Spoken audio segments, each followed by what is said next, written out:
ఒకసారి రెండో వేసి సరిపని చేసుకుని వెళ్ళిపోతాం ఎందుకంటే అలాగనా వాళ్ళతో నేనే చేసుకుని పోవాలి కానీ ఎంత ఎక్క చెప్పండి ఏటో ఇది ఇలా అదే రెండారా ఎండకాసేస్తుంది చట్నీకి వెళ్ళిపోతాం ఎలాగా మీటర్ రాలేదు కదా వాళ్ళు నీకు వెళ్ళిపోతా మా కాయని నేను నీకు కాసేస్తుందా మొగ దొరికిపోవచ్చు కదా పొడిచి చచ్చిపోతుంటరా పొడిచేస్తే నడుస్తాను కానీ మాట్లాడామంటే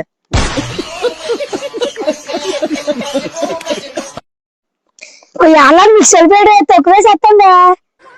ఏదో తేడాగా ఉందేంటి మా ఏంటి మా మేట ఇంకా రాలేదు ఈ ఎండకి ఫోటోలు అయితే ఇట్లేదు ఎండకి కమిలిపోతున్నావు ఫోటోలు అయితే ఇట్లేదు ఎండకి కమిలిపోతున్నావు దానికి మేకప్ కొట్టుకోవడానికి టైం పడుతుంది కొంచెం తేరై రావాలి కదా నేటి మాత్రం భలే అందం ఉంటుందా అది నీకన్నా బాగుందా ఆహా అందుకే నేటి పని చేసిన కానీ మన దానికాసి అలా చూస్తున్నాం